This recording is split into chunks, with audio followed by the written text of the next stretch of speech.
About a year ago, if you followed XRP news on social media, the tone was brutal. You'd see videos calling XRP useless, comments saying it was finished, some even claiming it was a scam that would never recover. Fast forward to today, and suddenly the narrative has flipped. Now, the same platforms are full of videos praising XRP, calling it revolutionary, saying it's one of the most important projects in crypto. So what changed? Some say Ripple spent heavily to reshape XRP's image. Others believe XRP simply matured and proved itself over time. Both explanations make sense.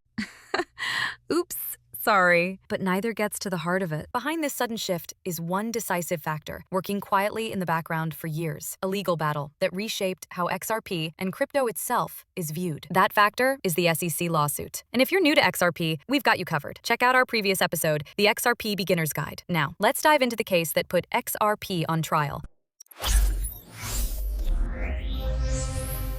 To give you the full story of the SEC lawsuit, we're going live to John, the crypto Simplex reporter, standing outside the courthouse where it all happened.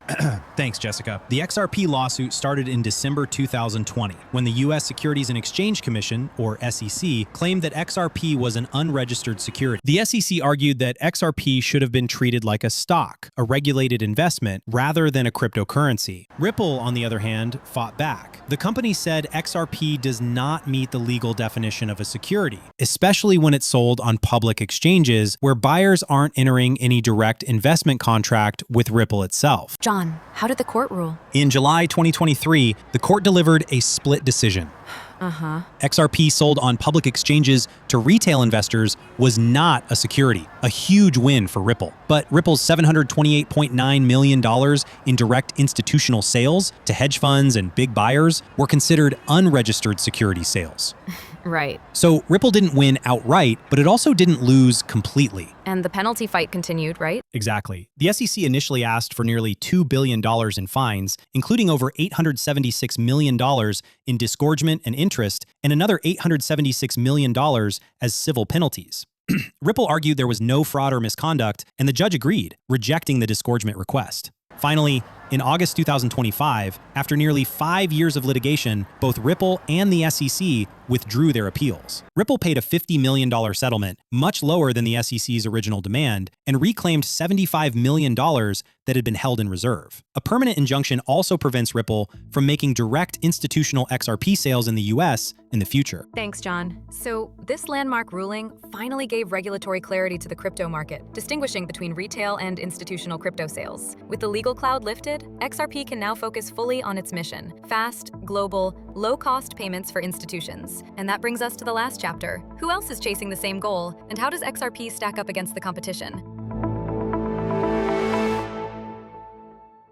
XRP isn't the only project trying to move money fast. Several other blockchains chase the same idea, but with very different priorities. So let's keep this short and practical. Stellar, XLM, is the closest relative. It focuses on low-cost remittances and financial inclusion, basically XRP's idea, but aimed at smaller transfers instead of banks. Solana, SOL, is the biggest pressure point. It's not just a payment network.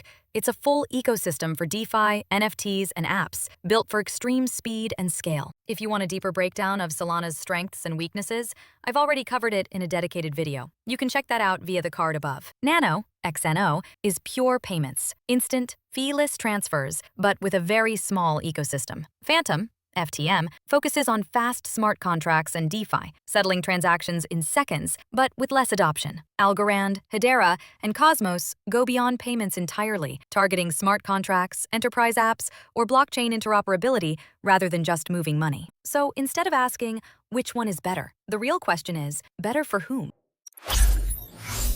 XRP isn't trying to be everything. It's betting that the future of global money runs through regulated institutions. Now that XRP's legal battle is finally over, that bet can finally play out in the real world, not the courtroom. And that's the full picture of XRP. Thanks for watching. This is Jessica from the Explainer playlist on Crypto Simplex. If this helped you see XRP more clearly, hit subscribe for more deep, simple crypto stories. And I'll see you in the next one.